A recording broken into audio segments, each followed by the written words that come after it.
All right, again, thank you all for coming. Today we are going to be doing a workshop and webinar regarding the Rural Managed Care Organization rollout that will be starting on January 1st, 2026. I am Valerie Haskin. I am the Rural Regional Behavioral Health Coordinator. And if you are a stakeholder who serves patients in rural Nevada, or you live in rural Nevada and you are related to, and your work relates to behavioral health, you are in the right place. We're going to start out with some quick housekeeping. First of all, this webinar is being recorded. I will try to make this recording available as soon as I can on YouTube. Please keep your microphone on mute. It should be automatically muted. If you raise your hand, I can go ahead and give you permission to unmute, and then you can unmute, but that's just kind of the function of the webinar setup itself. I do reserve the right to mute participants who are not muting their microphone just because we don't want to have a lot of noise and background stuff going on to distract from our presenters today. We have plenty of time for Q&A at the end. We'll have at least half an hour or so. There's a couple different ways that you can participate. You can use the Q&A button on your toolbar that is either at the top or the bottom of your screen. Or you can go ahead and raise your hand when we get to the Q&A section and ask your question if you prefer to ask your question yourself instead of typing it out. The purpose of this webinar is really to have an opportunity to examine the purpose of having rural serving MCOs and then what those will look like for behavioral health services side by side. Both of these organizations have done a ton of work working with our communities and trying to explain their services, but we haven't had a chance to do them really kind of in a side-by-side manner yet. And then also give an opportunity to ask the same question of both organizations at the same time with Medicaid there too. So again, this webinar will focus on behavioral health services and benefits. There may be parts that touch other aspects of healthcare, but really we're focused on behavioral health. And the presentations today are really designed to help you better understand the processes, benefits, and services that are available to clients once these MCOs roll out. Today, we'll have a quick presentation from Medicaid just regarding the purpose and benefit of having rural serving MCOs. We were planning on having CareSource go next with an overview of their planned behavioral health services, but they are actually in transit right now, so they may need to go after SilverSummit. And SilverSummit will do the same thing, give an overview of their planned behavioral health services and benefits. And then we'll open the floor for Q&A. And then also any feedback. If you say, hey, or you're listening to this information, you're thinking this isn't going to work for our communities, please let them know. We really want this to be an opportunity for two-way conversation and for them to learn more about how they can better serve their communities because that really helps everyone involved. A little bit about the regional behavioral health policy boards. There are currently 5 regions. The boards consist of 7 to 13 members, and they represent local and professional perspectives from across the continuum of behavioral health care. The purpose of the boards is to advise state level agencies and commissions regarding the behavioral health needs of their respective regions.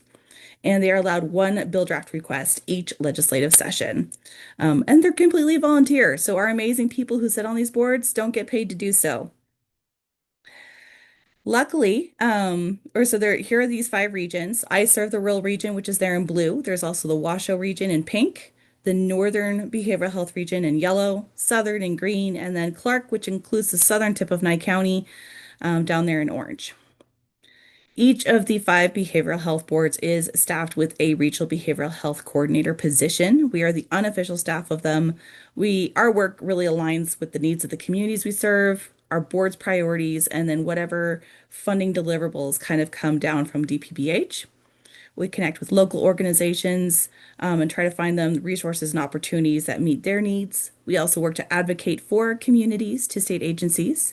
And we organize local or regional stakeholders for various efforts, just like this one, to kind of improve understanding and communication.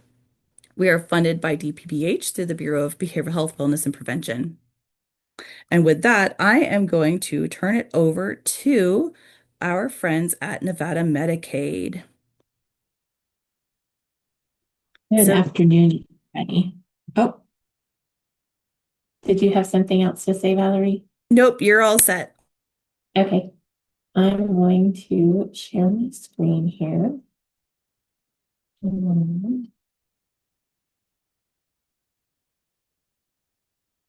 Can you see my screen? Not yet. Not yet. Okay. Well, We're getting there. There we go. okay. All right. Awesome. All right. Good afternoon, everyone. Thank you for having me today. My name is Jamie Evans. I'm the Chief of the Managed Care and Quality Assurance Unit here at Nevada Medicaid. And I'm here to discuss the unique challenges that we know rural communities face when it comes to healthcare. As Nevada expands Medicaid managed care statewide, we want to make sure rural voices are not just heard, but central to the process. You might be asking yourself, why managed care and why now? The answer is simple. Nevada Medicaid is committed to improving access, consistency, and health outcomes for every member, no matter where they live. That includes our rural communities where getting care can be especially challenging. Rural Nevadans face real barriers, not enough healthcare providers, long distances to travel for appointments, limited access to behavioral health services. That's where managed care organizations like CareSource and SilverSummit step in. They're not just insurance companies, they're partners in care.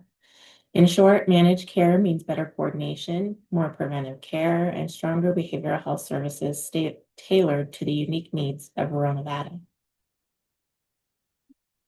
Some changes in 2026. The changes in 2026 are designed to make healthcare more accessible and more supportive for rural Nevadans.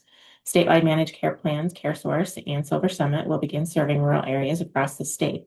They won't just show up, they'll be held to high standards, such as meeting network adequacy standards.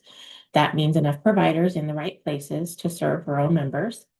Telehealth parity, equal reimbursement for virtual visits, so care is accessible from home. Care coordination, especially for high need individuals who require more support, and investing in local workforce. MCOs plan to hire and train community health workers and peer supporters, bringing jobs and expertise directly into rural communities.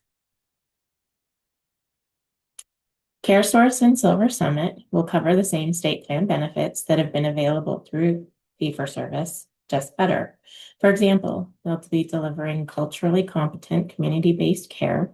That means care that respects local values, traditions, and languages, and delivered by people who understand the community. Ensuring smooth transitions as members move from fee-for-service to managed care, continuity is key. No one should fall through the cracks.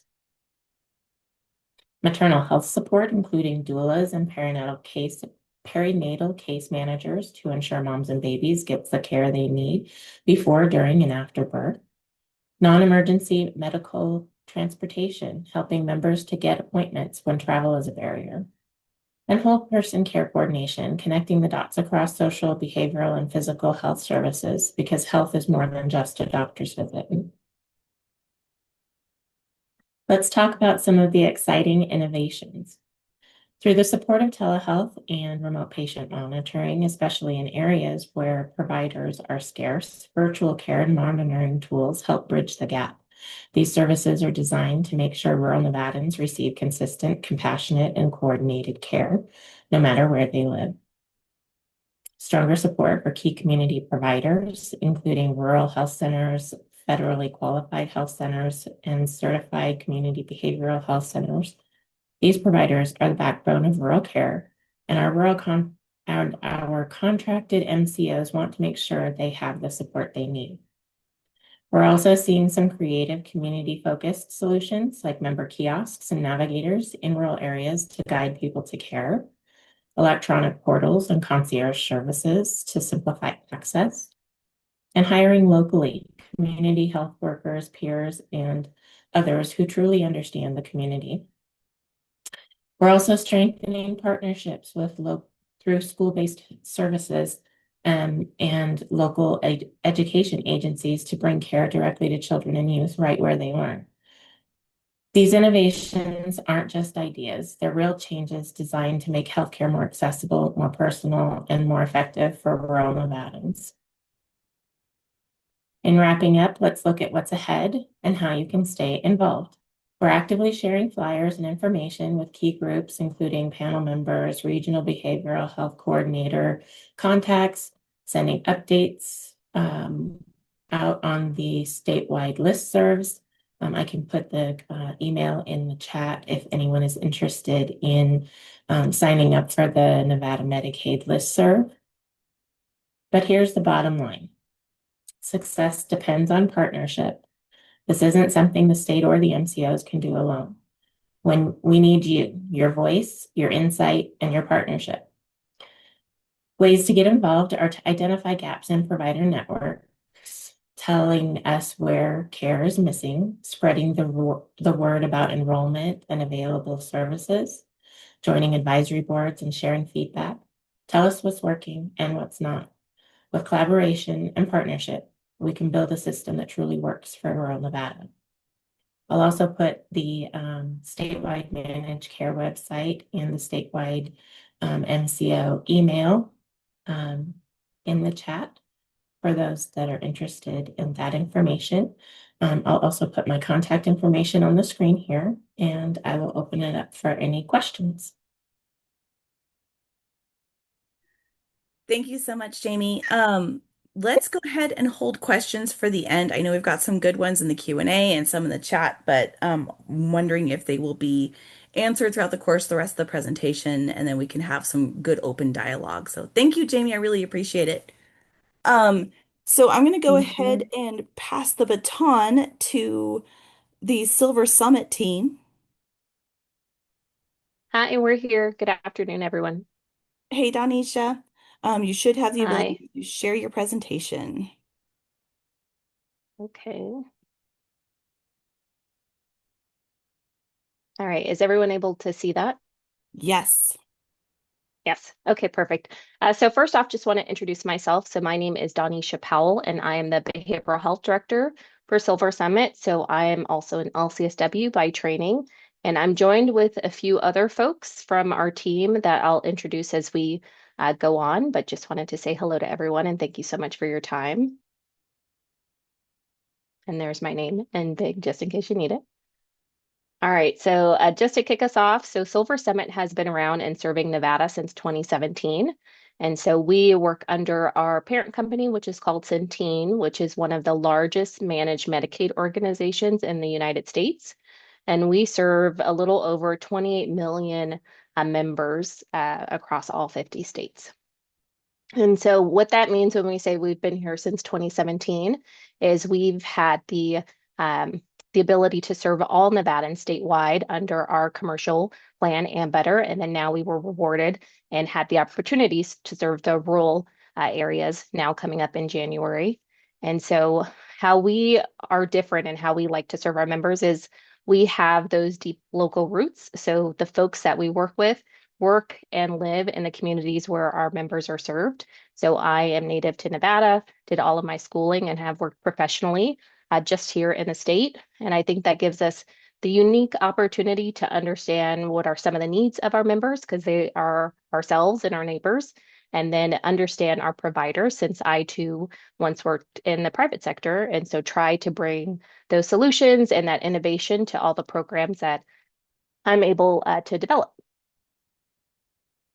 And so just introducing a few members of our leadership team.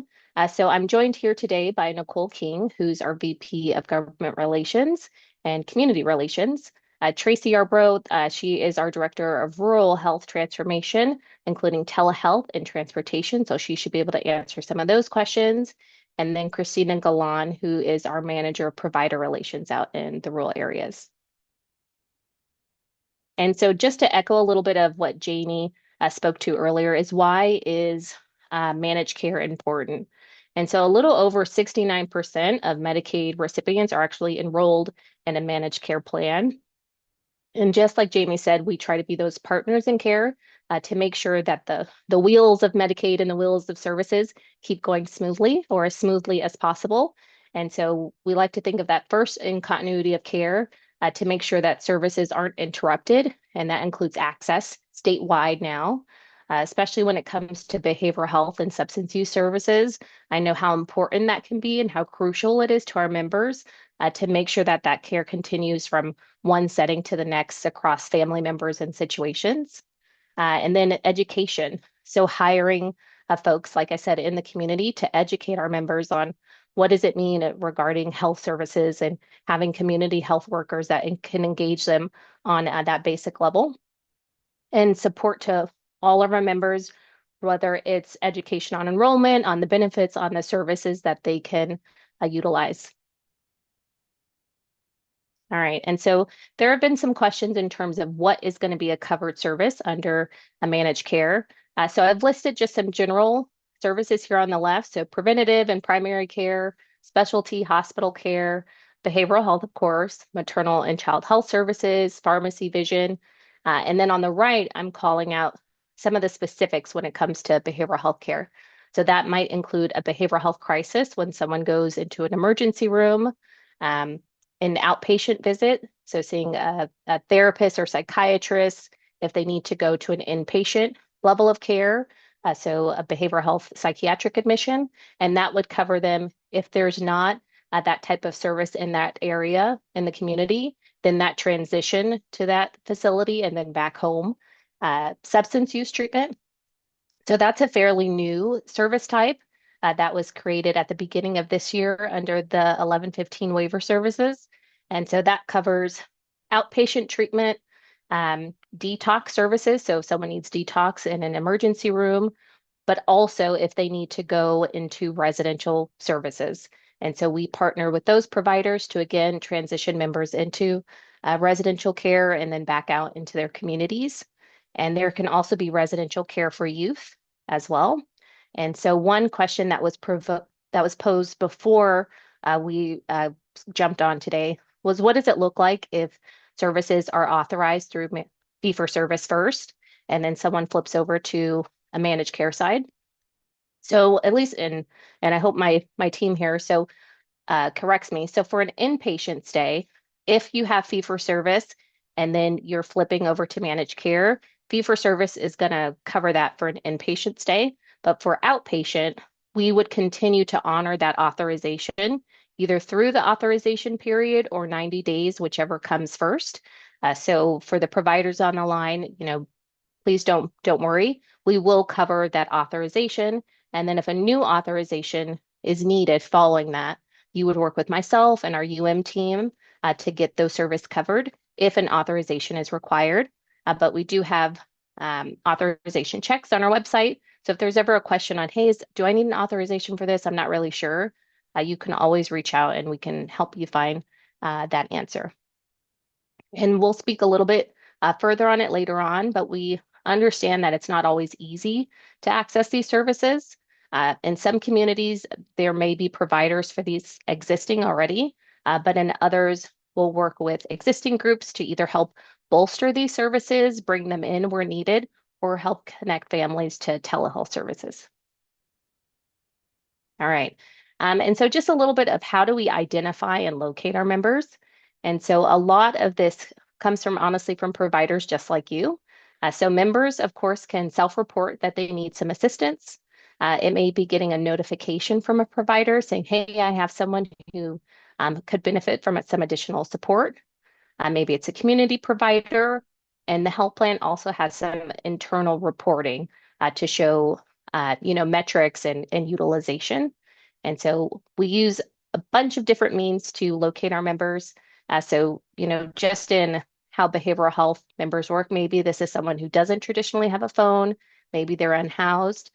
We can use phone, email, texting, using our provider partners like you to help reach out to them. Our community health workers, we have one on the line now who might go out to the community and try to engage a member in their home or at a shelter, out of incarceration, all to help get them engaged in our care management programs to help link them to the services that you're going to hear about a little later on. And so just want to mention briefly a few innovative strategies, you can think of that we're hoping to bring into some rural areas. So the first is integrated care. So we did some rural visits way back before it was decided on who was going to win this RFP, and then even up until recently, that showed a lot of our members are utilizing primary care services for their behavioral health visits. And so we've partnered with Nevada Health Centers to help embed some telehealth services in all of their clinics.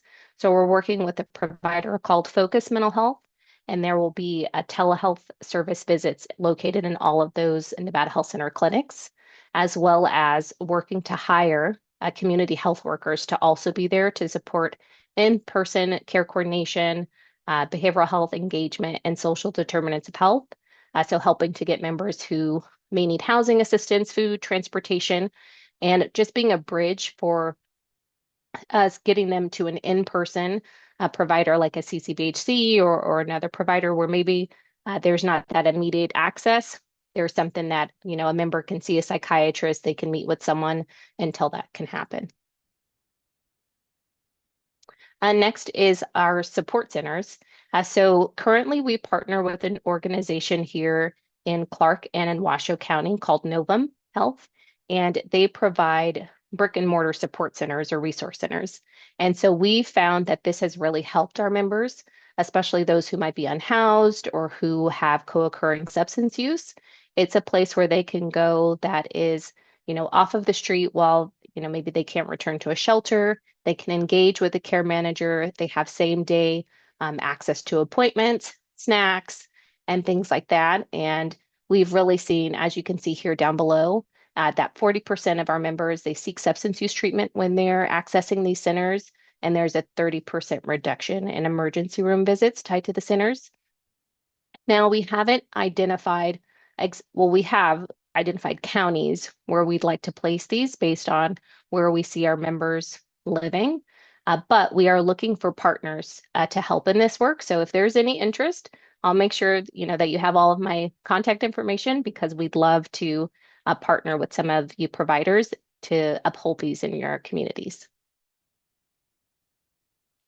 All right, and then I apologize that this one's a little bit blurry, but this is for a behavioral health workforce pipeline. So there has been a ton of work to help increase the behavioral health workforce here in Nevada.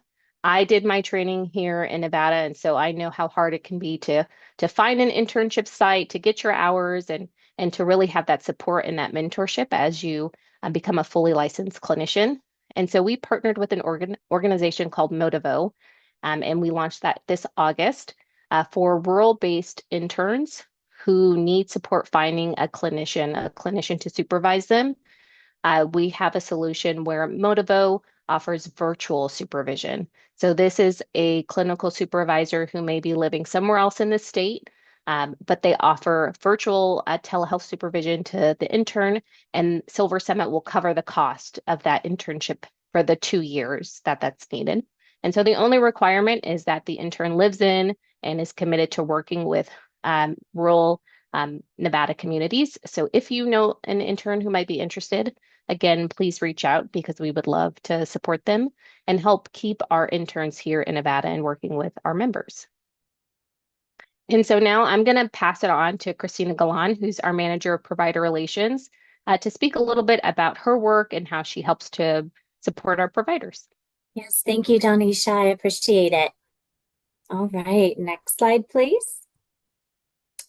So the one thing that I really want to focus and emphasize is that we are here to support you, our providers. We want to try to make this transition as easy as possible. We know that this is new, so we want to be a support system to you where you can easily outreach to us. So you can see that we have a dedicated provider relations team here to assist you, that you can outreach to us at any point in time. And we work very closely with Donisha and her team. And in some slides down the road here, you're going to have all of our contact information that we will share with you. But I also want to highlight that there's several ways that we wish for you to get involved.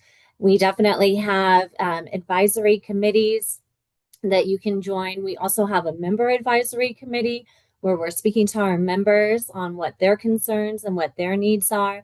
So these are all forums that we want to just hear from both providers and members as to how we can best meet your needs. All right, next slide, please. So we also have provider toolkits, and we're happy to distribute these, get these into your hands electronically or on paper, just to explain the process and the services that we offer. So we have a reference guide that can be shared with your staff. And so definitely, if phone calls are coming in from members, we want to assist you. We want to make sure that you have the tools that you need to answer any questions. We also have any sort of posters and stickers and just a whole bunch of different things that we can leave behind in your office as well. And then on an ongoing basis, we do have on a monthly basis, we have what we call our learning labs. And those are just drop-in sessions over lunchtime where you can ask any questions. And we also have targeted training. And so those sessions are all posted out on our website as well. And so again, we are here to support you through various different means. And please outreach to me if you would like any of these toolkits or posters, quick reference guides. We're happy to get those in your hands. Okay, next slide, please. And again, here is all of our staff. We are definitely hiring 2 account managers for our provider relations team that will be based in the rural communities. And so we have hired one who will be coming on board very soon, and we are seeking to hire another one. But we are a dedicated team. We will come to you. We will be out there in your community, meet with you face to face, or meet you with however you want to meet with us. So please feel free to outreach to us at any point in time. Okay, next slide. All right, perfect. I'll pass it over to Tracy. Thank you.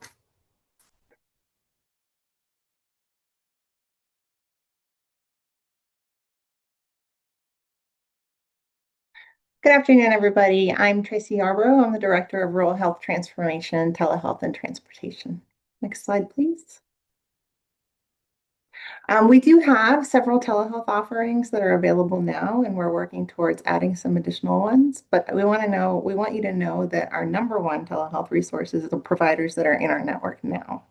You guys provide services via telehealth already, and we want to know that, how it's going, how well, you're having, how well it's working for you. If there's anything that we can do to support you, we want you to be the #1 resource that's there and available to our members. We also have other networks that we've brought in just to kick us off. Teladoc is the first one. They're available 24 hours a day, 7 days a week for non-emergency services, things like colds, eye infections, stuff that you can easily solve for, especially during the overnight hours. And that's available 24/7 to all, members of all ages. We do have a Teladoc mental health program as well. They offer psychiatry and therapy services to all of our adult members. They don't see children. They usually have wait times within a week of requesting an appointment. There's a Teladoc digital health app that's available as well, and it's app-based mental health tools and things like meditation guides. Sometimes there's coaching involved. It just depends on what journey you select. For our providers, we provide specialist consultations to PCPs. So say you're a PCP and you're seeing someone for a problem with their skin and you're not quite sure and you feel like I should send them to a dermatologist. You can actually get a dermatology consult by using Rubicon MD, and you would remain the treating provider. And I'm happy to share additional information. I know you guys are BH, so I'm happy to share additional information if you'd like so. Daylight Health is another option. They provide mental health services through the PCP and OB. So it's sort of like a Rubicon where they're supporting the PCP and the OB to be the primary provider. And what they do is they offer screenings for members that in this moment, most of the members have been pregnant. And so members who've recently delivered to see how they're doing with maybe postpartum depression issues. And if they screen positive that they have concerns, then they're able to start working with the PCP to see behavioral health clinicians to support that and using the collaborative care model. And we're happy to tell you about that as well. And then the last current program is Palmella Health, which is a virtual maternity program. You continue to see your OB in person, but this provides wraparound services like after hours care and case management, additional services to support our pregnant moms. Next slide, please. Safe Ride is our transportation. Oh, I think we missed a slide. Go back up one. Oh, we lost a slide somewhere. There's a couple of other partnerships that I'll tell you about. Equip is a virtual eating disorder program that we're getting started with hopefully in the next few months. And it supports members with eating disorders or associated diagnoses. And then separately, there's a couple of school-based programs as well. In 5 different school districts, we're going to have Hazel Health, and Hazel does not only non-emergent type medical visits, like a child comes into the nurse's office and they have a headache, they can help the nurse with prescribing. They can prescribe Tylenol for the nurse to give to the child if they've already had a signed consent form. And then they also do behavioral health screenings and then referrals out to the behavioral health network as needed. And then the next topic is transportation. We have partnered with Safe Ride, who is also CareSource's partner. And so all of the non-emergency medical transportation services will be done in the roles with Safe Ride. It'll be less confusing for everyone. They have digital tools that can help members register for visits, transportation to visits, for any kind of medical services. So typically we ask for 3 days notice for an appointment in the area, or 14 days notice for appointments over 101 miles. This goes to any kind of medical services, like pharmacies are included, your doctor's office is included. We have urgent visits as well. So if there's a member who needs to be discharged from the hospital, they can request an urgent visit and get picked up the same day. They offer curb-to-curb services or door-to-door or even gas mileage reimbursement for people who have a vehicle available and a driver available, but just need some support getting there. You can reach us, you can reach Safe Ride directly at that phone number. That is our phone number, and it will route you to Safe Ride, or you can use the member portal. Next slide. And then we also have Mobex tablets out in the community. There are little kiosks that you can see on the side here.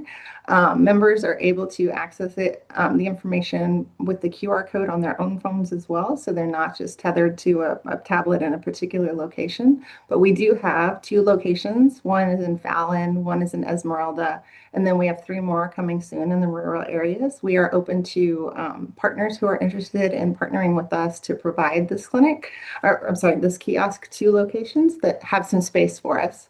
It allows members to access health plan benefits, providers, eligibility and renewals, connect to telehealth services. So in some situations, it's in a private room. So if you would like to use telehealth services but aren't able to from home, you can actually use this kiosk to be able to complete some telehealth services in a public, private location in a public area. There's self-screening tools, access to mental health resources. You can use it to find housing, food and utility or transportation supports, enroll in services like SNAP, WIC, locate food pantries, pharmacies, and complete your Medicaid forms and health assessments. And so those are available, like I said, now in 2 locations with 3 more coming.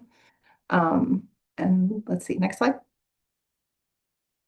And then I already discussed the school-based, so it's Hazel and Hazel Health. And then, they were in different orders. So yes, sorry, the upcoming partnerships are with Equip Health, which is what I mentioned before, which is a virtual eating disorder clinic. And then we're looking for some caregiver support programs because we know it's just as important to support caregivers as it is to support members. The empowered caregivers really make a difference when it comes to member health. And then we're also building out some community paramedicine programs. So those are our upcoming partnerships for you. And I'm going to turn it over to Nikki. Thanks, Tracy. Sure. Hi, my name's Nicole King. I'm the Vice President of Government and Community Relations for SilverSummit Health Plan. Next slide, please. I'm going to skip this one because Jamie already did a great job of describing the benefits of managed care.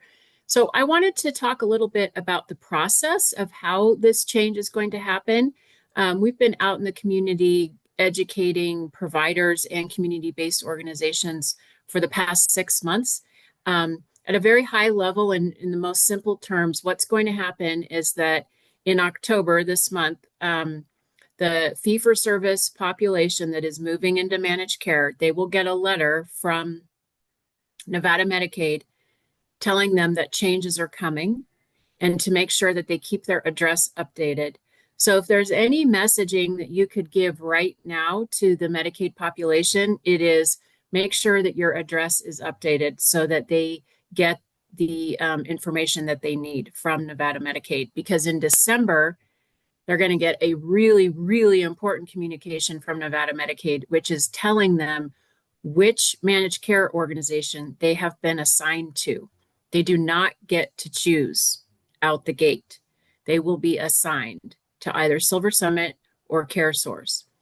We are contractually required to send after we get our member file, which will be December 12th-ish, within 5 days, our members must receive their member card, their new member ID. But we all know that this is very tricky with the Medicaid population because of the transient nature and the fact that we don't have great addresses. So what's likely going to happen is that they're going to present at the provider's office and they're going to be like, SilverSummit who? CareSource who? What are you talking about? I'm with a different plan. What is CareSource? What is SilverSummit? And so that's why those toolkits are so important. We will email them out to you because what we don't want to have happen is that you and your staff have to spend your precious, valuable time explaining who SilverSummit is.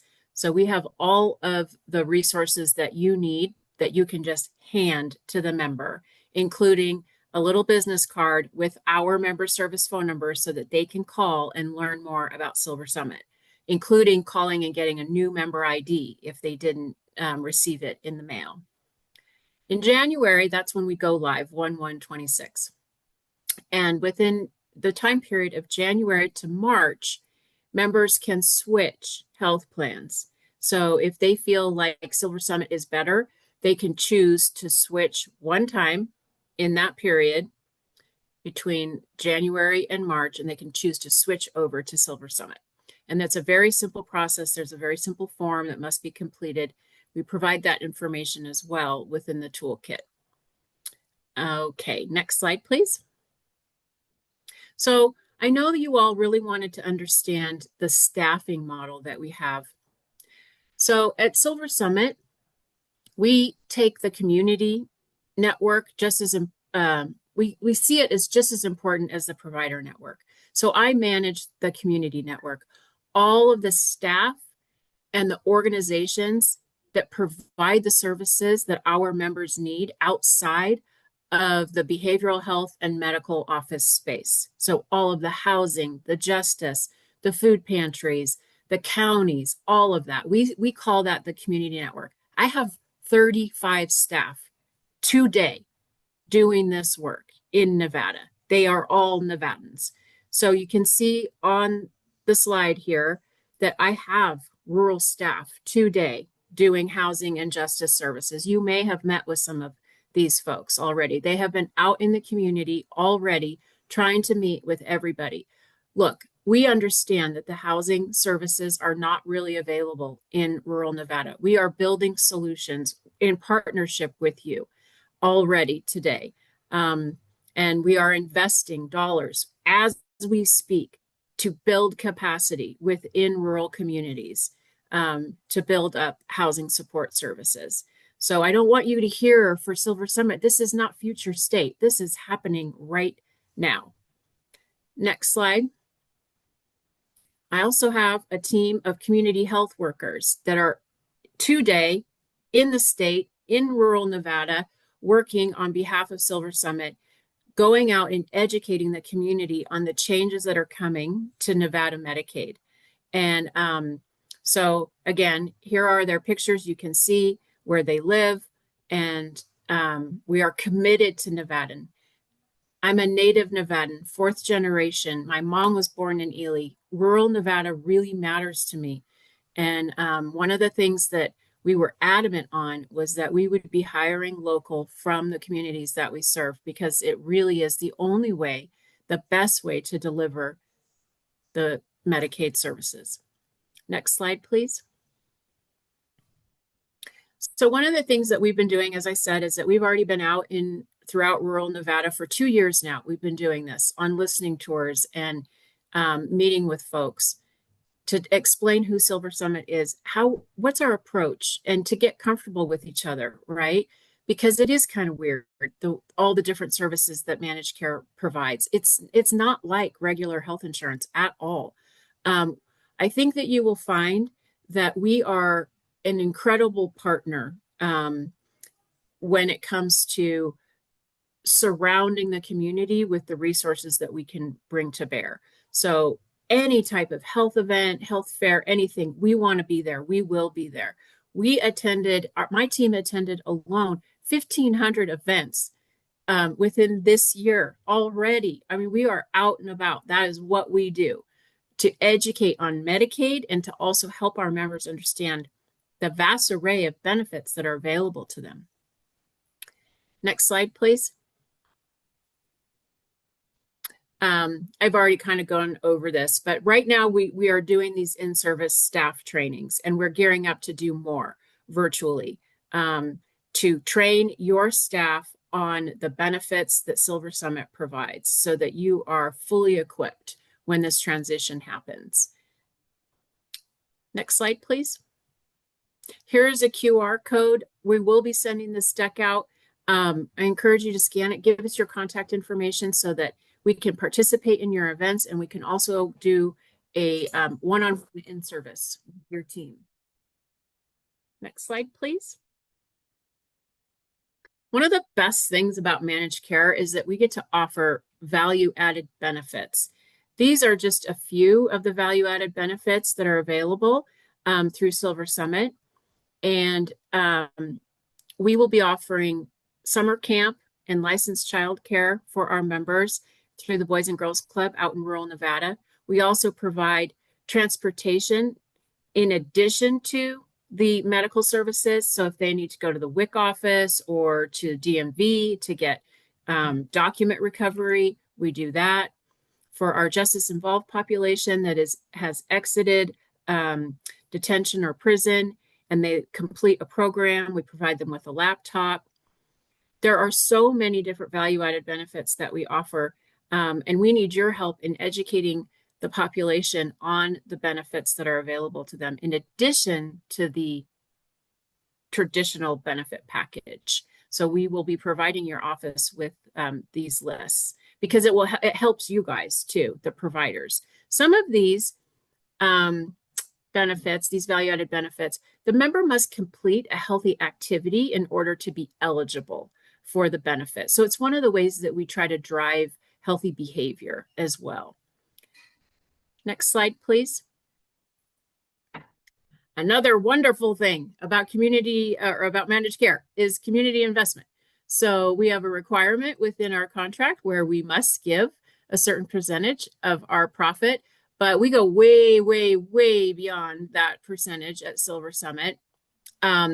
So we've already, just in the space of provider workforce development, we've already invested $2.4 million. But since 2022, SilverSummit has invested $22 million into the state of Nevada in providers and community-based organizations. So we take this extremely seriously. We have an open application process, a grant process. We have a independent review committee that has community members that sit on it that help drive our decision-making. So there's no secret handshake. You don't need to know somebody within SilverSummit. It's a competitive process, just like all the other grants are. We're really proud of the way that we set up our community investment program because we feel like it's transparent and fair. And it's based on merit and outcomes because these are precious taxpayer dollars, and we want to make sure that the dollars that we give produce the outcomes intended. Next slide, please. Within the deck, we have all of our contact information here that a member might need and you all as well. And then next slide, we also provided you with our contact information here. So if you need to reach out. I wanted to point out too, at the bottom of the slide, Allison Hoover, she's not presenting with us today, but she is our staff person who's in charge of all of our contracting. If you are not yet contracted with SilverSummit, we would love to have you be a part of our network. please reach out to Allison or put your name in the chat and we will get Allison to reach out to you. We need you in the network. We want you in the network. And we're really looking forward to partnering with you as we roll out Nevada Medicaid to rural Nevada. I think you'll find that Medicaid is we love Medicaid. It's one of the best programs available. We're huge proponents of it, and we think you'll find that we're really good partners. And that's it. Yeah, very well said, Nikki. And that's the end of our presentation. Thank you, everyone. Thank you so much, SilverSummit team. So we are going to go ahead and pass things off to our CareSource team. If we have anybody who would like to get that slide deck up and rolling. Please note that we will try to address all of the Q&A during the Q&A section after the presentation from CareSource.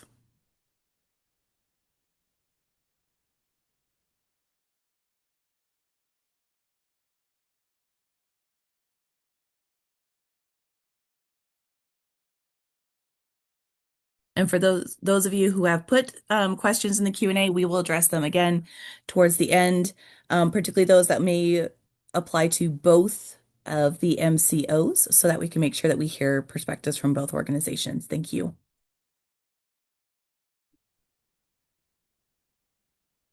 Good afternoon, everyone. Thank you so much. I apologize for being late. We're in Death Valley on our roadshow.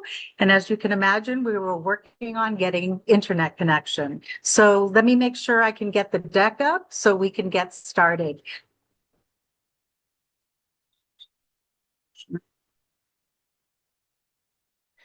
Dr. Green, we see the slides. It is not in presenter mode yet. Oh, you can. Okay, super. Thank you.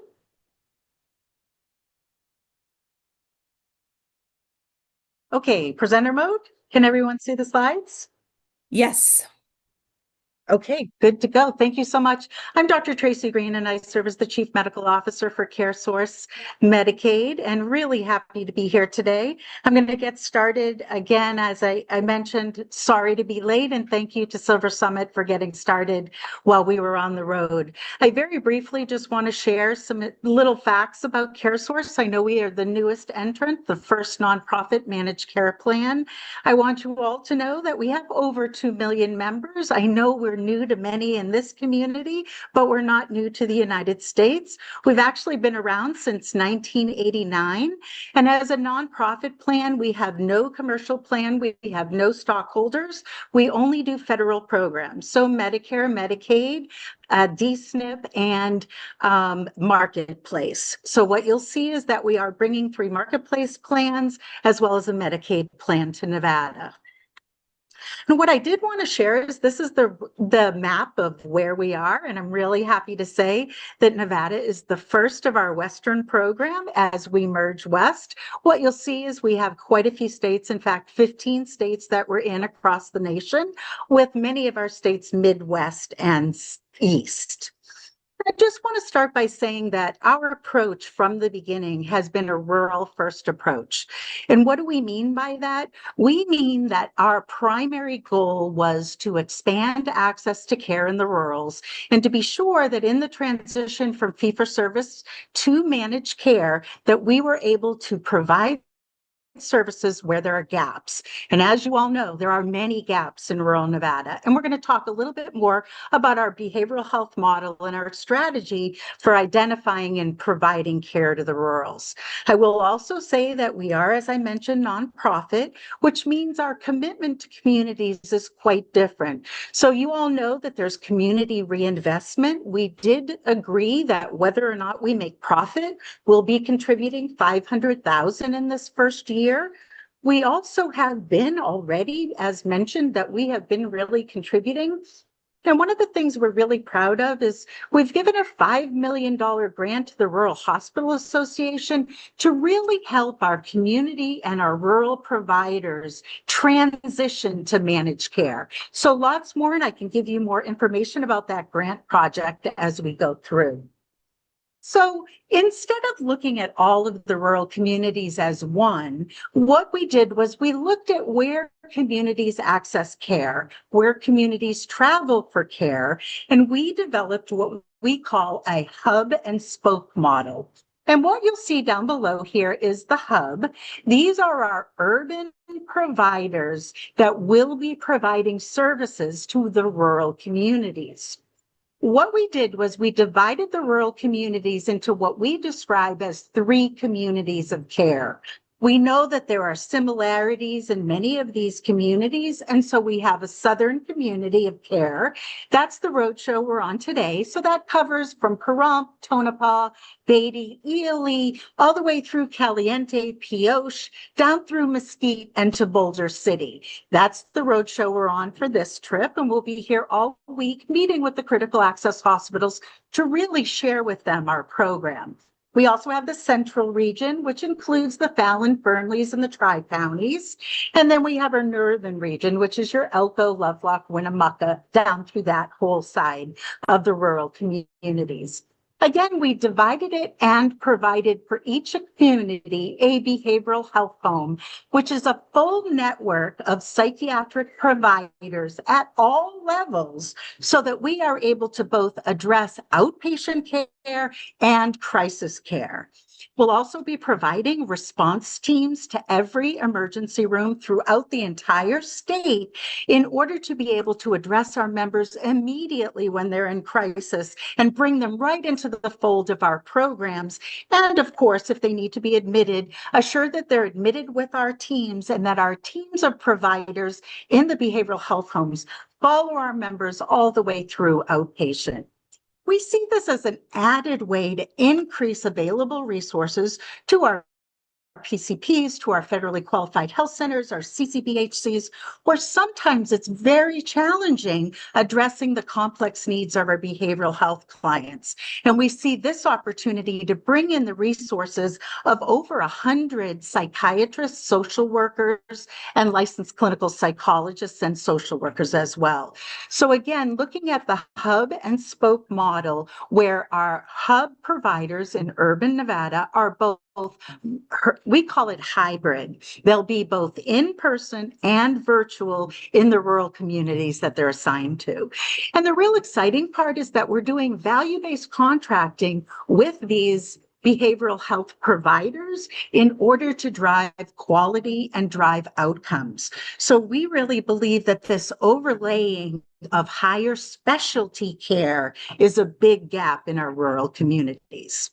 So I'm going to turn it over to Sherry Copeland, who's our Director of Behavioral Health, to continue with the presentation.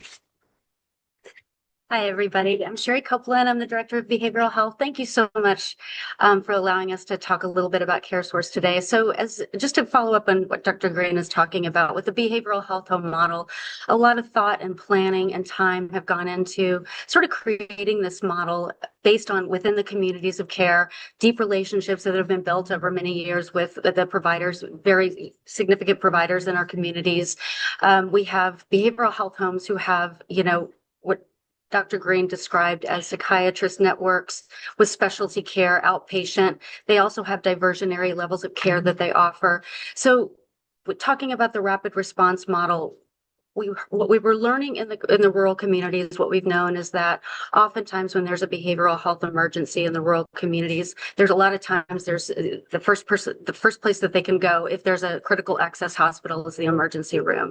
Somebody lands in the emergency room and sometimes they're waiting for hours and even days on end. Just having a conversation with a Desert View staff talking about how, there are times when people are in beds for many, many days. So what we're trying to do is alleviate that. Once somebody, so we have based within our communities of care, we have behavioral health homes that have been assigned to the critical access hospitals. Within 2 hours of an emergent need, that if somebody lands in a critical access hospital, the behavioral health home will respond within 2 hours, either virtual or in person, depending on where they're located, to respond to the person's needs. They will, from that point, they will take them, whether if they need a higher level of care, if they need a diversionary level of care, the immediate need will get addressed. And then that person then will become a member of that particular health home. They will be wrapped with outpatient care, whatever their needs are. If there are housing needs, community-based needs, really the goal is to bring, as Dr. Green suggested, what is going on in the urban communities, what is definitely robust there. We want to bring that out to the rural communities. So we have the timely alerts to ensure coordinated care for the urgent and emergent BH needs. We have the PCP support. So we have the assignment of the health homes as an additional resource for primary care providers.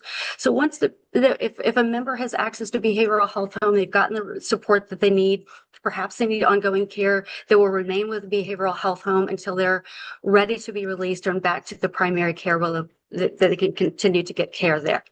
The idea is that the behavioral health home will develop care plans. There will be integrated care teams at the point of admission to respond to that person's level of need. Resource utilization, the behavioral health homes serve as a resource additional to providers. We know sometimes that members already have services within their communities. We don't want to disrupt that care.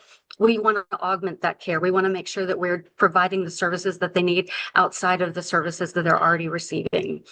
The integrated care model, we're interested in working between the care managers, the RNs, licensed clinical social workers, community health workers, and peers in the communities where they're available. We also have the community liaison role. We will have 6 community liaisons in the rural communities that will be providing specialized care, making sure that folks have resources. This is provider facing and member facing. This is the coverage overview for behavioral health support and services. We have peer support. So we've partnered with several organizations within the community. We have Nevada PEP, who is well known to a lot of our rural communities in Nevada. Nevada PEP has been instrumental in creating a family peer model. We've made a significant investment. We have resources and referrals that we're going to be making. We're actually making all of these referrals with Nevada PEP. We're giving those back to the rural communities. So I'll be working directly with the coalitions in the communities and also the critical access hospitals to facilitate those referrals. Western NAMI, additional provider and partner that we've invested in. We're doing peer support investments in terms of the workforce development, making sure that they have peer support, but also training peer support folks to become supervisors and to become specialized supervisors. Also making additional investments with the youth line that they have. We also have Happy, which is it's a virtual provider that we're adding to our network. It's a peer-based organization. We're partnering peers with foster age kids that are aging out of the foster care system. We think that the Happy Peer Network is going to be really instrumental. And then also Happy is going to be helping us with unable to contact members that we're not able to access in the community. Happy is really great at deploying. They are actually a virtual and also in-person provider. They're building a network in Nevada. So we'll have a peer network based in Nevada with Happy. Really, the idea around the integration of the behavioral health homes, which we think is a kind of an innovation for the rural communities and the primary care providers, this is really about providing whole health coverage.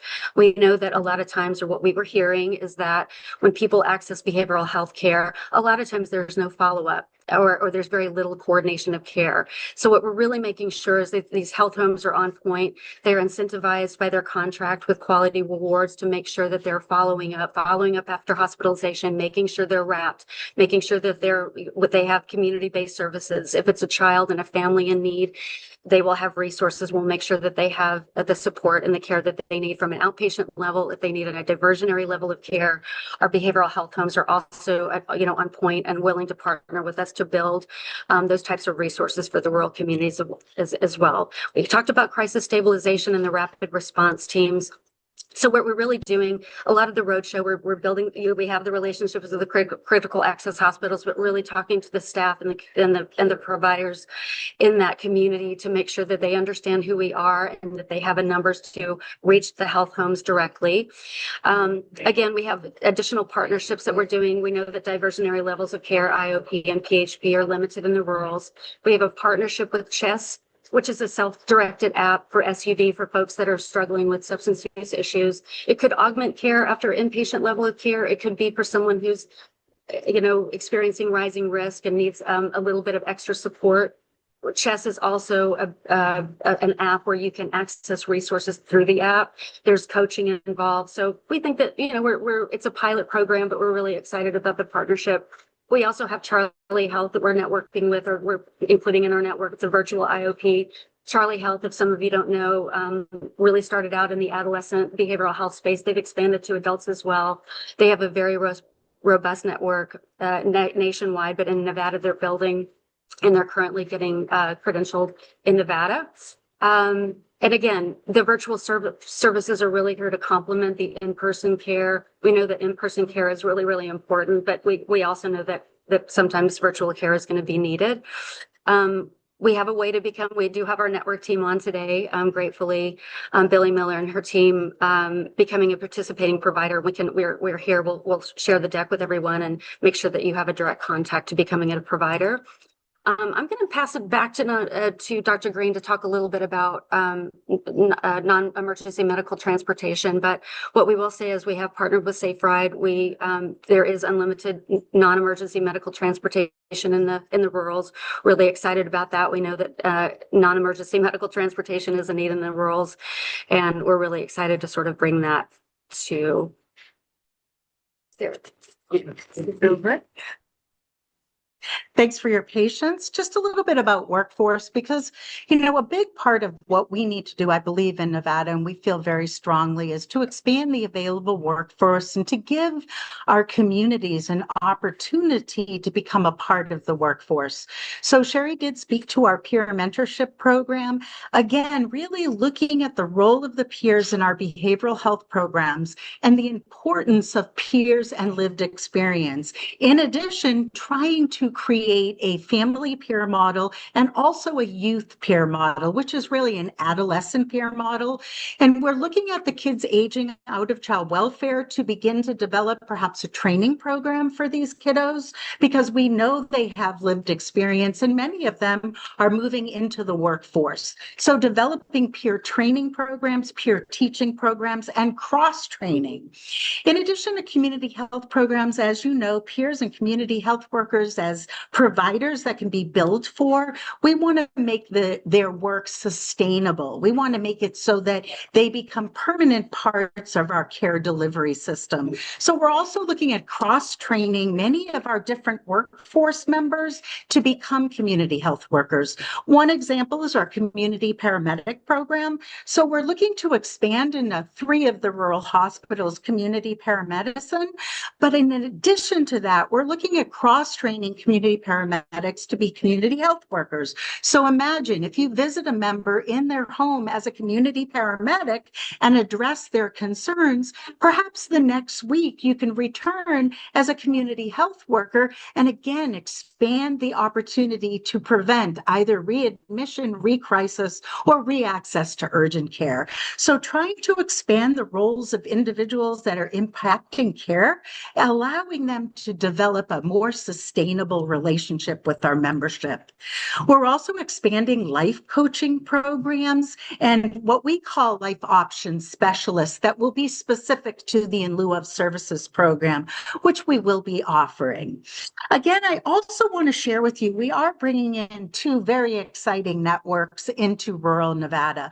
As you know, again, the availability of providers is quite limited. And so we have a pediatric network called Blueberry Pediatrics that will be available to support our PCPs and our pediatricians 24/7, weekends and holidays, after hours, anytime. And in essence, this is a group of only pediatricians, no mid-levels. They just really support pediatricians seeing kiddos, especially virtually. And each family will get a kit. And this kit has an otoscope to look in the ears, in the mouth, in the nose, has a blood pressure and pulse cuff, as well as a weight scale. All of these kits are being made available to all of our families that need to interact with Blueberry Pediatrics so that our physicians can have an informed televisit. You can just imagine seeing a 6-month-old over tele and not knowing if they're breathing fast and not knowing what their blood pressure pressure might be, or if their ears are infected. So we have, with Blueberry Pediatrics, helped to facilitate visual exams for our membership. Now, you'll be able to do these off your phone, in your home, off your computer, and also through Higgy kiosks that I'm going to show you in just a moment. We also have a network of adult providers. So if, for example, you need emergent care, yes, we have teledoc, but we have very specific services for our behavioral health, for our kids, and for our adults. So that, again, you're able to access the needs that you need with providers that are very familiar with our communities.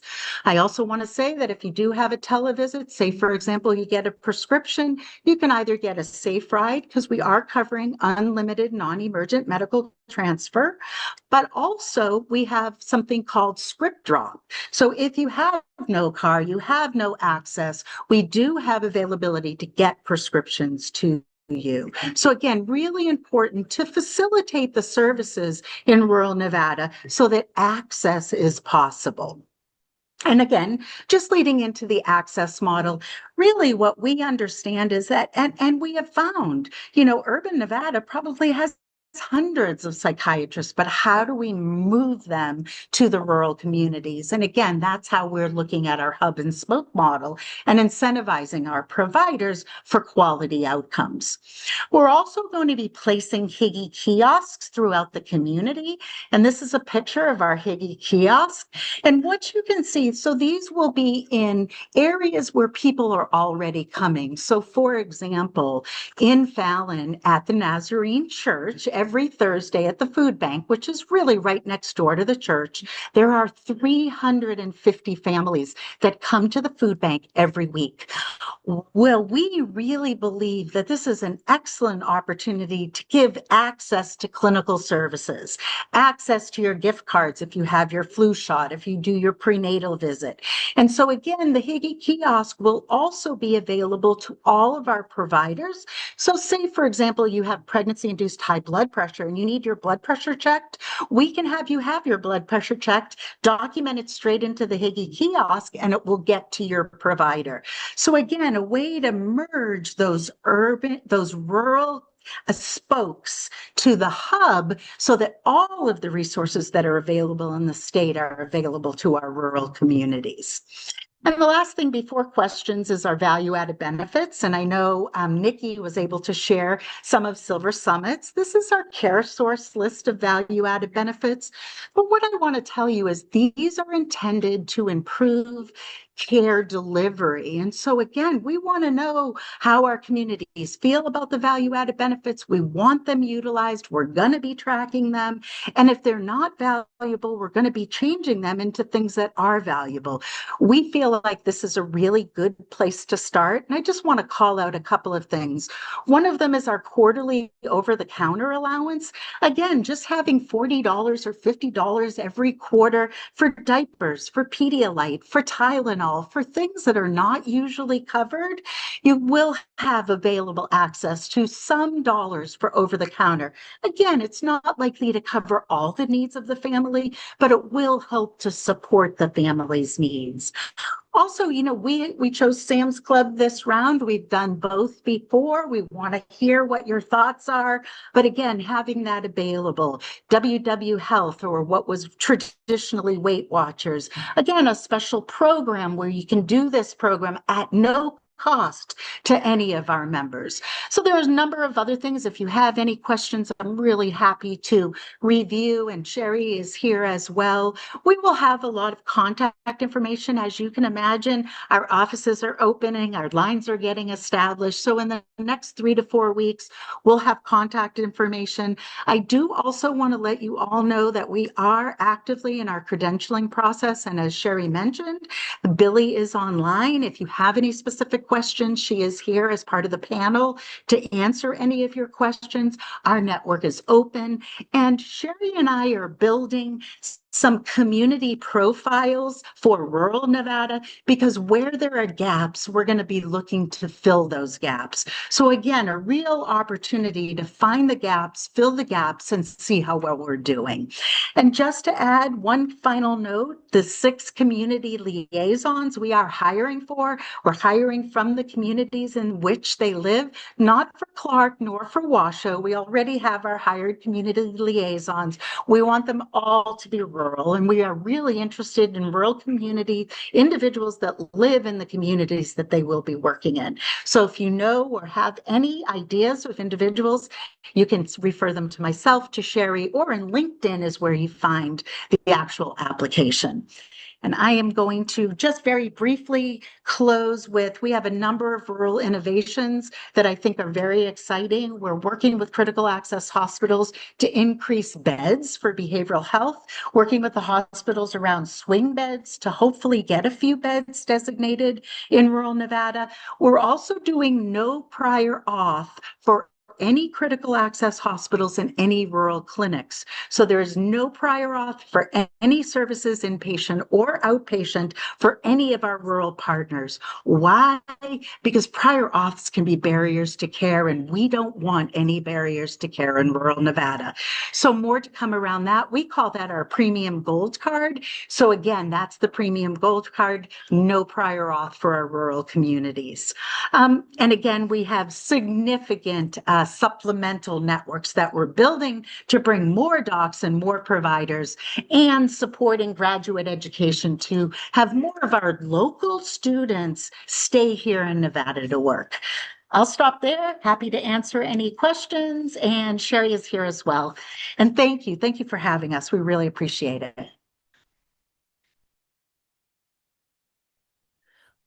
Thank you all. So let's go ahead and open up the Q&A. I do have a question that was sent in earlier before our web workshop started today. This one is, will prior authorizations for clients previously covered under fee-for-service Medicaid be carried over when they're transferred to MCO coverage? If not, what will be the process? Yes, this is Donisha from SilverSummit. So yes, the prior auth would carry over either until the end of that authorization period or 90 days, whichever comes first. It's Awesome. actually 6 months. It's 180 days. Right, Jamie? Jamie taught me First that. time. Yes, Yeah. it is that. At that last meeting. So it's 180 And I would just say from days. CareSource. Yeah. Yeah. Yeah. Exactly. And we are learning with you, but I will say that Medicaid has a transition of care time period. And so we all honor any prior auths that you have throughout that transition of care. It's our goal, all of our goals in managed care, to continue your care with your provider. Again, looking at whether they're in network, whether we can get them in network. And as I mentioned, no prior auth in the rural. So when you come over with a prior auth, we're going to continue you with that provider, and we'll work with the provider if they aren't in the network, but there are no prior auths for CareSource. Excellent. Thank you. So I'm going to go to our Q&A box. I'm going to first go to our answered questions, because those are some of our earlier ones. And what I did ask that our presenters from different organizations go ahead and pipe in. So the first one here is, I know this is for rurals. Does this encompass Northern Region, which is Lyon, Churchill, Douglas, Carson, and Story? Yes, by all means. All rural counties are welcome here. And then the next one is, apologies if this was previously shared. Will the slides be shared with the registries following the presentation? Yes, we're going to work to get everything out to you guys. How will the COVID enacted telehealth permission sunset affect rollout care? Tracy, would you like to describe your answer there? Sure. We have Sure, absolutely.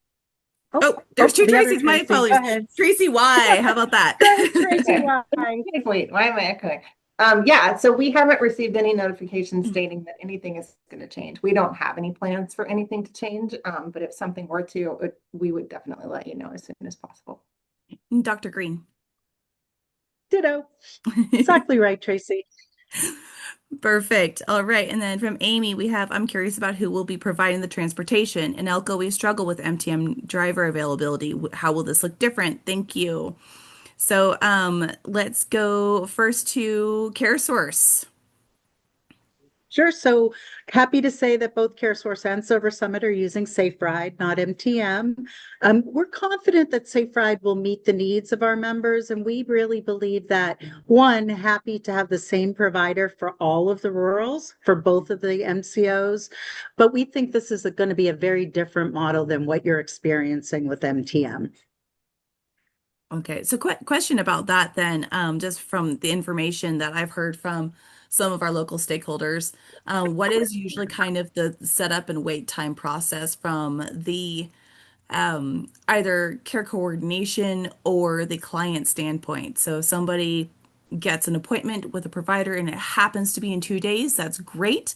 Is that feasible for getting a ride? Which Well, I'll Tracy? start and say absolutely. Um, and then we'll turn it back to Tracy. Why? Absolutely. In fact, we're working today with Safe Ride to avoid the 2 weeks notice. And for anything that is unscheduled, we want to be able to have that immediate access. And that's the contract that we're working with right now is, it's really not an option if you need to follow up urgent or emergently and to keep you out of the urgent cares if we can't get immediate access or within an hour. And that is our goal. And that's what we're working towards with the Safe Ride contract right now. Now, again, if you know in advance, obviously that's going to be a much easier way to process, a ride, but that will not be the urgent or emergent opportunity for a member. So even if you're getting a teleresource and you need more urgent or higher level of care, we need to pick you up right from the kiosk and or an ambulance, of course, if you're much sicker. And it's the same contract with us, same policy. The typical ask time is 3 days if you have 3 days. If not, we'll work it out. And if you want to go over 101 miles, then we need 14 days to make that happen. And then we're also allowing for members who have things like dialysis or chemotherapy that know that they have a series of appointments that are coming up to book several appointments at the same time so that they don't have to go back each day and ask again, let me get another appointment set up. Excellent. Thank you. And Sure. And Valerie, if I may just add, one of the things I know we're both working on, though, is family drivers or family friend drivers. Safe Ride does have a program, and I know that SilverSummit mentioned it, where we're looking for families and or friends and or reliable individuals, perhaps in your community, that can be trained, that can become paid drivers. Again, we've just found that people that rely on their families or friends, it's much more dependable than what we perhaps have seen from other organizations. So we'll be really promoting the family driver programs as well. Oh, that's And I great. can drop a link into there's a link for Safe Ride to join their network. So I'll drop that here in case you guys know any drivers who are interested. Excellent. Thank you. All right. So, in your presentation at SilverSummit, you mentioned the caregiver supports, and so the question from Carly is, what kind of things are provided under caregiver supports? Tracy, why would you like to expand upon that? And then Dr. Green, you can expand on that after. Yeah, so the one I'm referring to is a virtual program, and what they provide is usually social workers or nurses who work with member caregivers to actually provide them with more emotional and social supports, because oftentimes they're responsible for everything, but no one's taking care of them. And so we really want to do the part where we take care of them as well. We'll teach, there's going to be education materials on the members' conditions so that they can learn how to better help take care of their members, as well as take care of themselves. Things like meditation, things like access to video visits with a nurse or with a social worker, connections to community agencies to help them get any SDOH resources that they may need, all things like along those lines. And we're happy to share more as we finalize those contracts. Thank you. And Dr. Green and Sherry. Sure. I'll start. A couple things. One is the first thing I want to mention is the caregiver does not have to be a CareSource member. So we want you all to know that we support caregivers that are outside of managed care or outside of our programs. because we really feel as long as they're caregiving for our members, that it's really important to provide services for them. We have kind of two models. One is that we have a life services program. Our life services program is the program that does housing, transportation, food, kind of our overarching program. In that program, we utilize a network that's called caregiving.com. I think the best part of the caregiving.com network is it provides a community of caregivers. And so there's quite an opportunity to share experiences, to get resources. But we also partner with our Pure network. These are the providers that also do respite and hospital care. And so they're able to work with our caregivers, giving them some skills around, for example, moving members or moving patients where they might need some added, resources or training or skill availability. So there's a virtual and what is an in-person opportunity for our caregivers as well. And I can provide more information about either of those programs. Excellent. Thank you. All right, let's go down to the next question. How much utilization of the value-added benefits do you see? Let's start out with SilverSummit. It depends on the value-added benefit. So guess what our number one is? The Costco card. Everybody wants the Costco card. And then after that, it's the childcare. So we do up to 4 weeks of today in Washoe and Clark, up to 4 weeks of summer camp. So we'll be doing that. So that one will be really popular. And then the gym membership. So we have, if there's a local gym in your town, we're instructing our vendor to contract with that gym. But we also have a virtual option that comes with a Fitbit and those stretchy bands. So yeah, those are the most popular right now. And then we'll monitor it. And like Tracy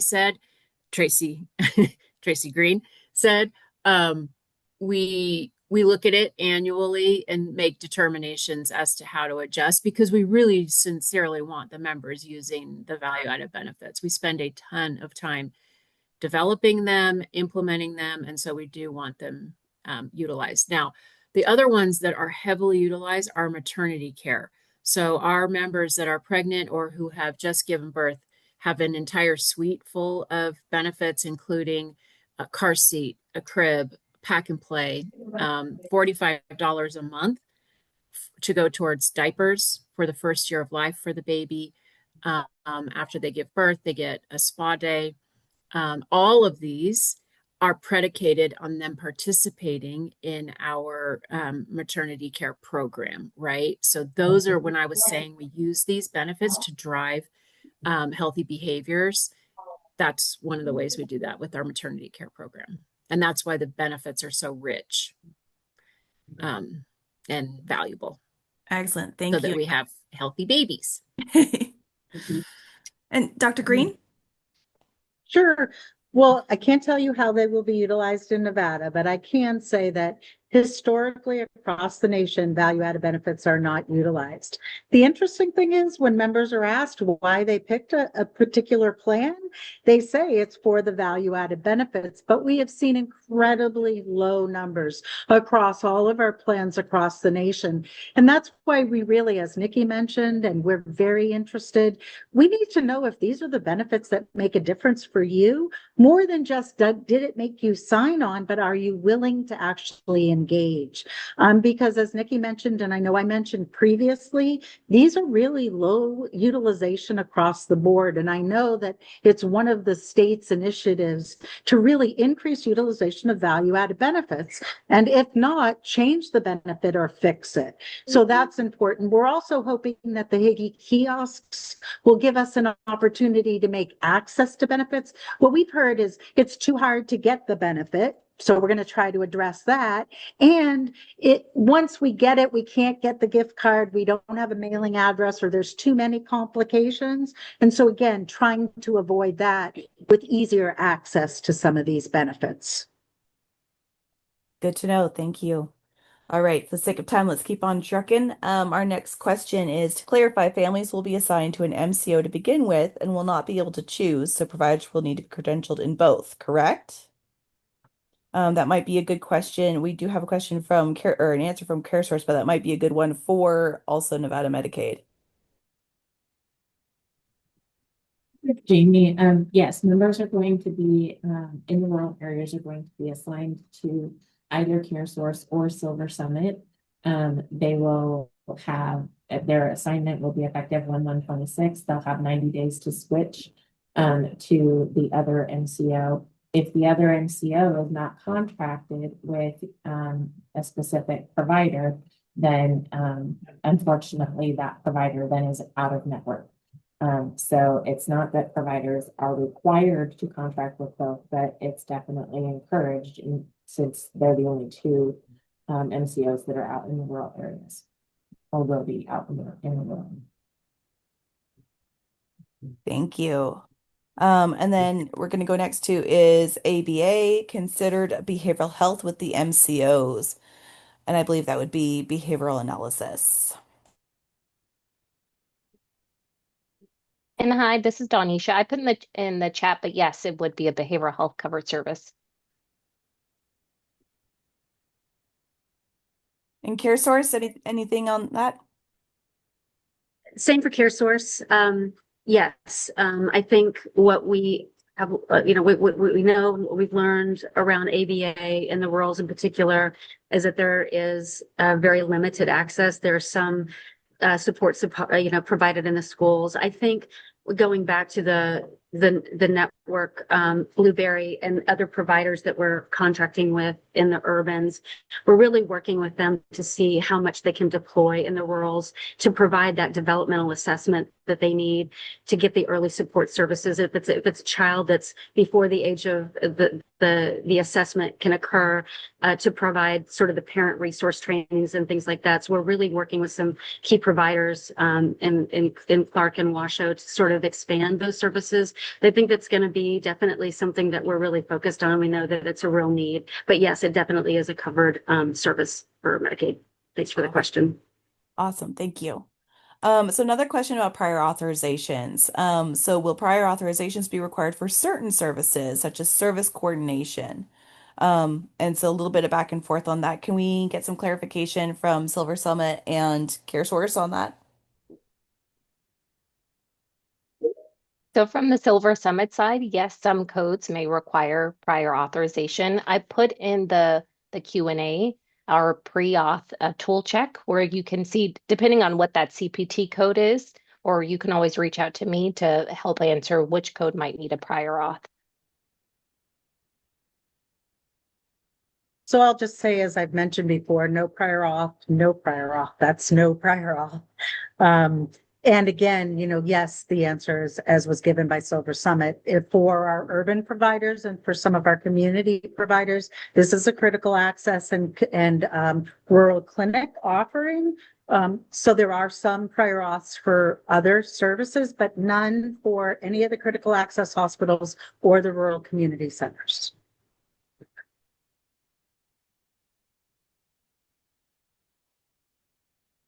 All right, so somebody had asked how do we get credentialed with CareSource. There was information there, so I'm going to move on.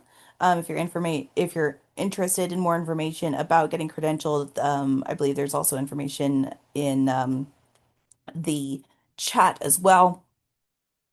Do the MCOs honor the Medicaid fee-for-service reimbursement rate?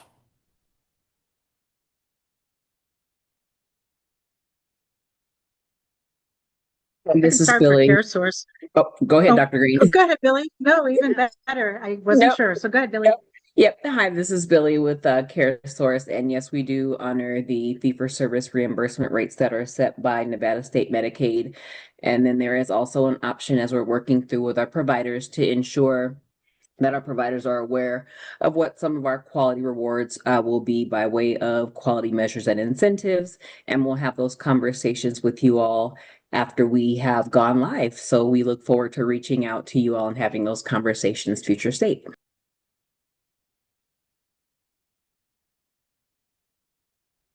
Donisha or Christina. So yes, we pay the Medicaid fee schedule rate.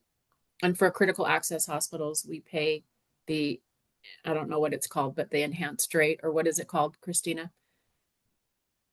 Whatever they're getting paid now from fee for service is what we Yes, pay. correct.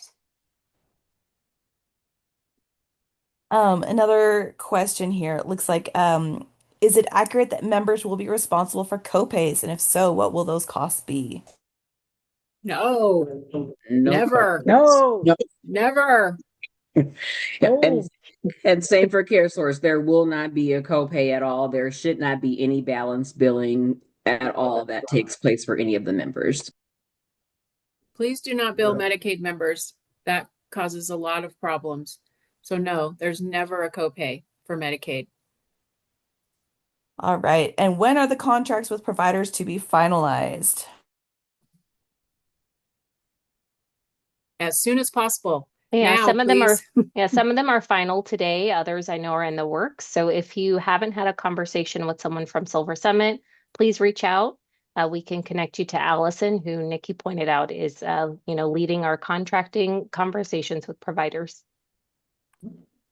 And same with CareSource. We have done a lot of direct contracts, but if you are finding that you have not been contracted, I do ask that you reach out to us. I will add the Nevada contracting email address, and then there's also the NVHP engagement team email address that I've added to the Q&A. You can reach out to either of those, and we will work with you to ensure that your contracts are executed as timely as possible. All right, fantastic. Well, I'm going to go switch open to the open questions. Stephen asked, will MCO rules for urban areas remain consistent, such as reimbursement rate minimums equals fee for service? And if not, what will be the difference in the rules? Yes, those reimbursements, should translate. Unless specifically called out, like we talked about with the rural access hospitals, where there might be some additional funds. But that can be a conversation. If there's some concerns or some questions, we can connect you with the contracting team. And that answer also echoes for CareSource. All right. What are the contract length terms, particularly for CareSource?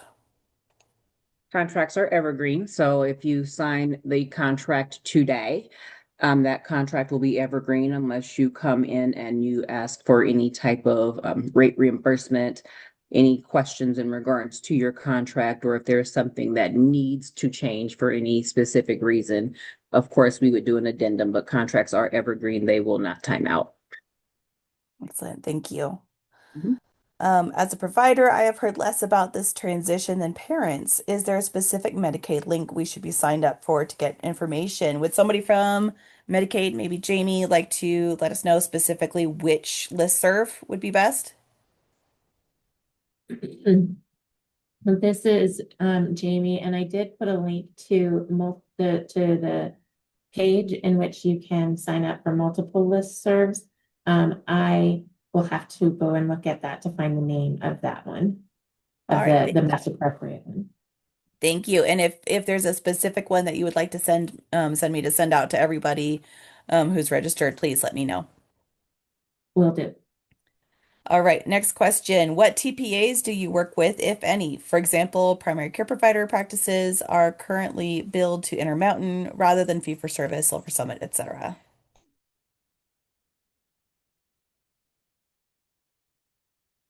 Christina, do you know that one? I apologize. I'm not sure. But there shouldn't be anything that wouldn't be billed directly to us. So we're not working through any third party with that piece of it. And that holds true for CareSource as well. All billing should be coming directly to CareSource through whichever clearinghouse for us to process those claims and reimburse directly. Excellent. Thank you both. All right. How will CareSource be working to partner with established crisis programs in rural Nevada? Because we do have some crisis response programs that are already up and running. So that's a great question. Thanks, Amy. Well, we have been reaching out and we're really interested in working with all the crisis programs. So, the Crisis Services of Nevada and Clarion, as well as some of the community mental health centers, but also working with the state around mobile crisis. So we're trying to reach out. If we've missed any of the crisis services, please let us know. We've also met with the coalitions and with some of the regional boards to really learn more. We think we've touched most, but if you're out there and you haven't heard from us, please reach out to Sherry or myself. Our goal is not to supplant or replace what is working, but to really increase access to either where there is not any crisis support or where the system isn't working. We are working with the state, though, and working very closely with Carillon, with Carillon to understand where they're going with the crisis model so that we can align with them, again, not duplicating, and really trying to learn how we can identify our members to get them back to us for care. So a lot of work in the crisis arena. I just don't want to miss anyone. So if someone's out there that we have or have not spoken with, please do reach out. Will do, thank you. I know a lot of those active teams are actually run through law enforcement and human services offices, so maybe that's another avenue that we can look at. Thank you.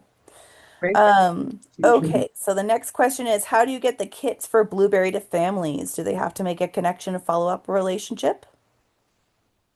Yeah, so there's kind of two ways. One is if you know you might need Blueberry, there's an anticipatory where you can call in, activate.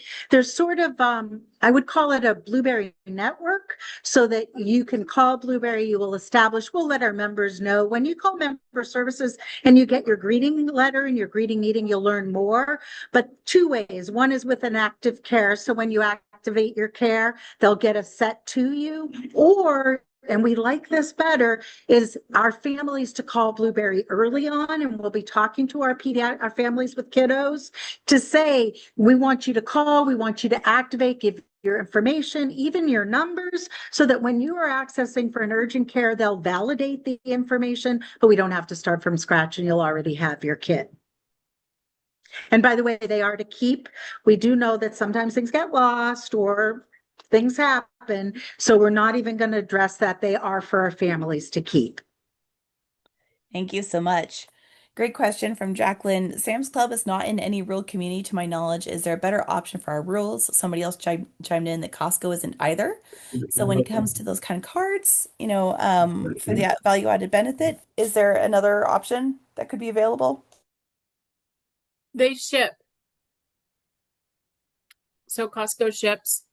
Yes, we are aware of that. But we didn't want to not provide it just because it's not local, because it's our number one utilized service.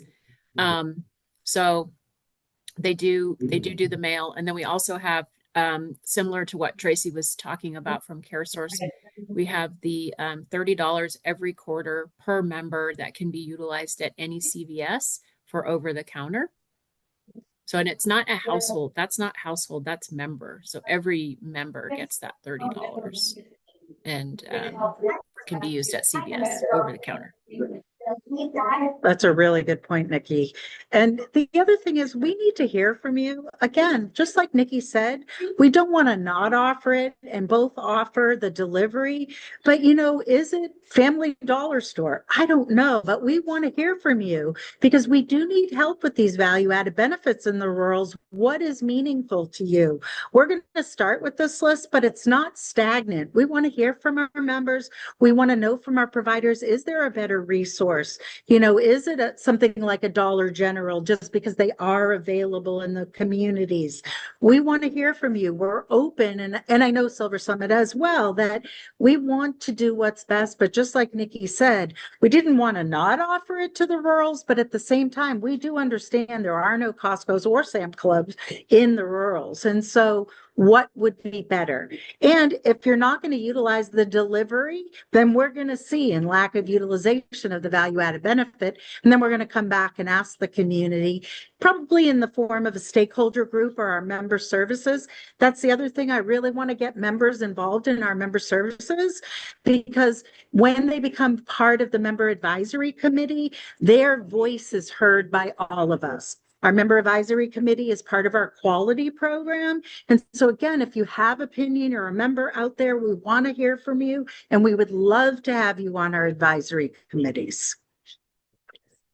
I see in the chat that there's a comment that CVS is not in many rural communities. And yes, that's completely valid. Through our member services department, I suspect this is true at CareSource as well.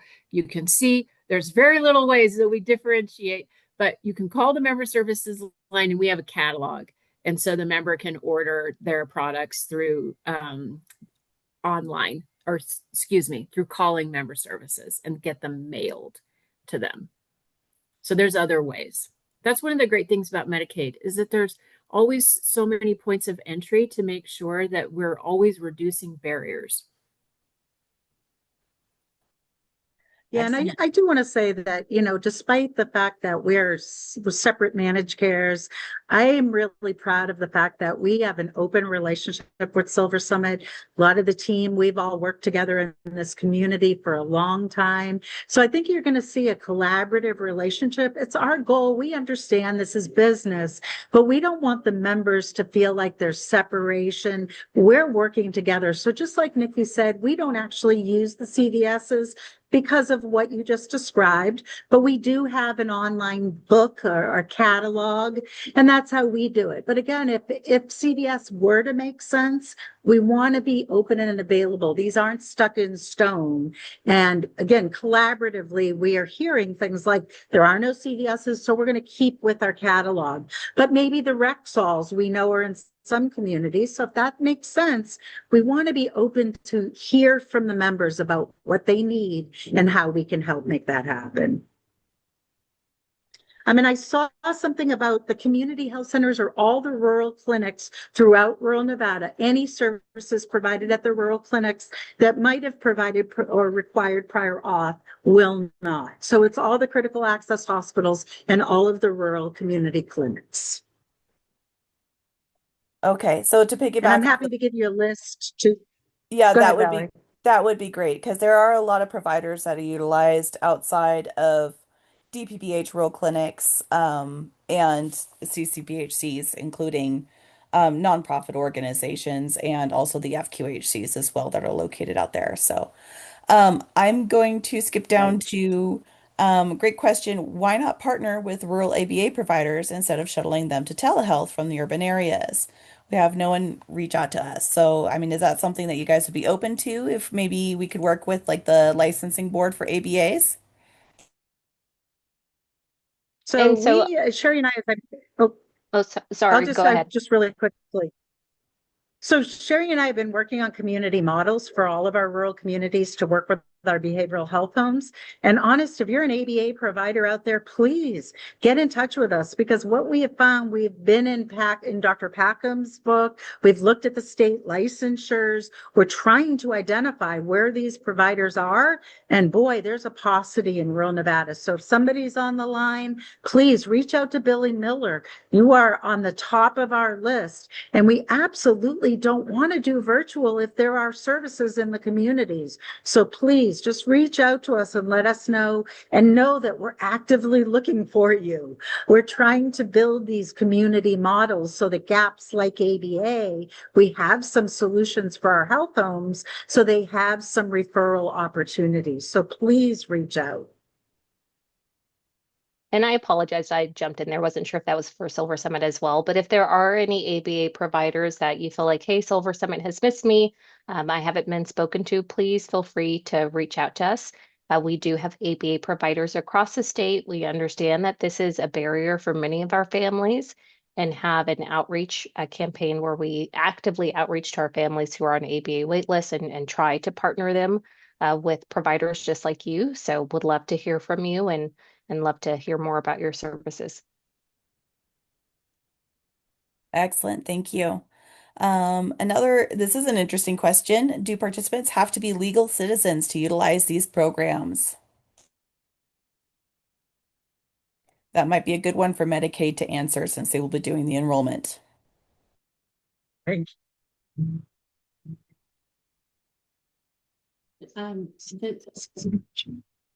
go ahead.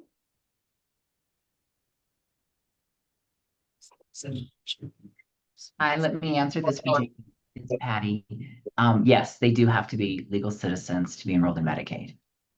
But you would want to work with Department of Social Services. There might be some outliers, and what that looks like. There are different types of citizenships, people on visa, temporary visas. So that they would know best. Does that help? Does that answer the question? I believe so. Thank you. And then we have a question that I'm not going to get too into the weeds in, but just kind of wondering, it seems like this person is wondering what kind of the balance is between the value-added benefits versus increasing provider uh, payment rates. So is there a specific way that that's calculated? Can you provide any clarification there? Well, Nevada Medicaid sets the fee schedule, and that's approved by the state legislature, and the value-added benefits are paid out of our profit. Yeah, I wish that there was a way to cross funds in Medicaid where you could just say, I'll offer a few less here to bump our docs. Unfortunately, that isn't the way the system really works. And so for the value-added benefits, it's a very important part of Medicaid and an important part of managed Medicaid. And so they're intended to increase access, increase utilization. They have a goal. And so those funds, we don't merge. Plus, as Nikki mentioned, the rates it's always a very challenging issue in Medicaid. And so I think that the important thing is value-added or value-based contracting is the way for us to discuss augmenting rates. It's the best way to really look at changing reimbursement, but otherwise Medicaid does set the rates. So we have the value-based contracting as a sort of alternative, but otherwise they're fairly set in stone. Excellent. Thank you. Questions that we had in the chat from during the presentations. Will SilverSummit MCO be different than SilverSummit Commercial? We've had a ton of billing issues with commercial. So I'm going to jump in and answer that. The question is yes and no. All of us on the provider relations team, we handle all lines of business.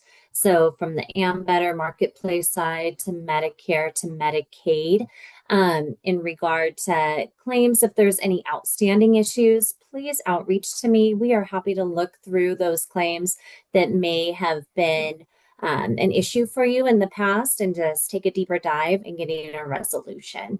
For any of our providers, we will definitely set up any sort of claims meeting on whatever cadence you would like to have them, if it's just ad hoc or if it's something you want on a standing, ongoing basis, on a monthly basis.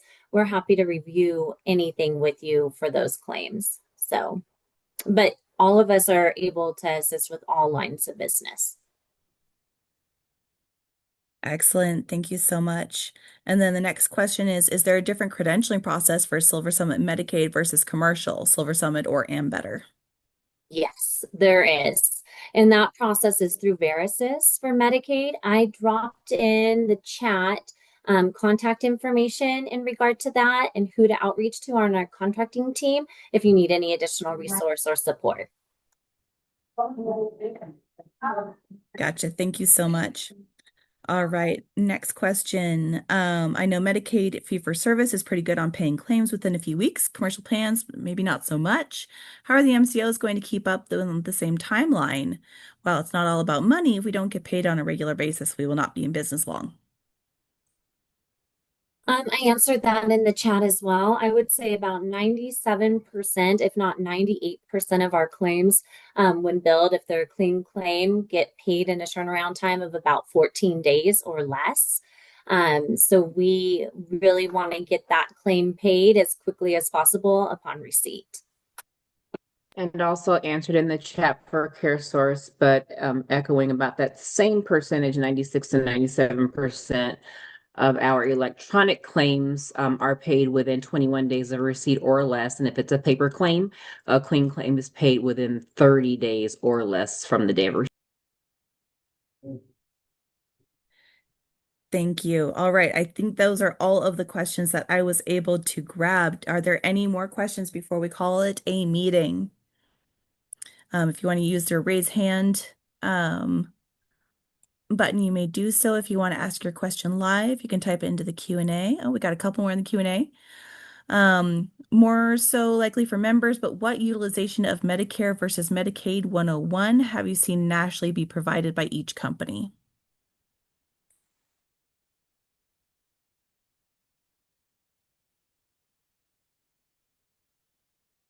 So I'm sorry, and this is me just working through the question. So are you asking what percentage of our book of business is Medicaid versus Medicare? Let's see. Stephen, if you're still online, if there's a way that you would like to provide clarification for that, that might be the best way of going about that. I will go ahead and open it up. So Stephen, you should be able to come off of mute. There you Thanks. go. So the question is, how many members understand the difference between Medicaid and Medicare? And then Oh, press over. oh, got it. How many of our members understand? You Yeah. know, I think it really depends. I can't say for sure. But we try to do our best to provide that education when it comes up. You know, our member services team's always there to say, hey, this is the route that you're in, right? And the teams that can support you in figuring out which bucket you fall into. Thank you. Yeah, I think for us, it's really, I think a lot of people understand as they approach Medicare age. You know, as you turn 50, 55, you start getting all of your information in the mail.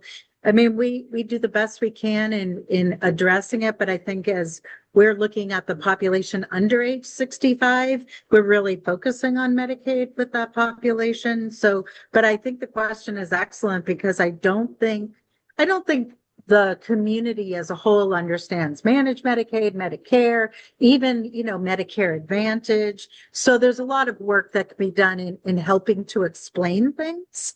But again, it's just, you know, an ongoing process, and for every member, it's really individual. Awesome. Thank you so much. So if there are no other questions or answers, I think we're going to go ahead and close it down for the day. Oh, we have somebody raising their hand. It's Kai Plaska. I'm the Nevada Medicaid Public Information Officer, and I did just put in the chat the link to the listserv, so you can sign up for email updates. And then below that is one comment below that are the lists that you can sign up for, and one of them's managed care. So if you sign up there, then you'll get updates. Those are the best places to get updates for statewide managed care. Hey, Ty, can you add those to the everyone? It looks like it just went to the hosts and panelists. So if you can just change your to everyone so the participants can receive that as well. Yes.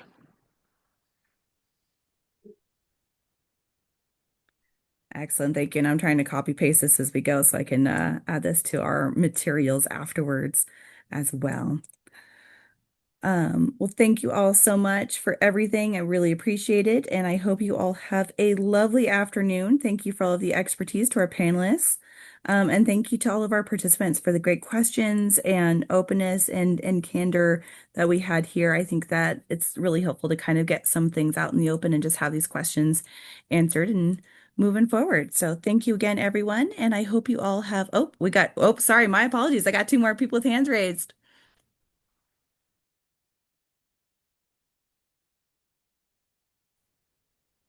Nobody? Bueller? All right. I hope you all have a fantastic day, and we will talk soon. Thank you. Thank you, Thank you. Thank you, everyone. Nice call.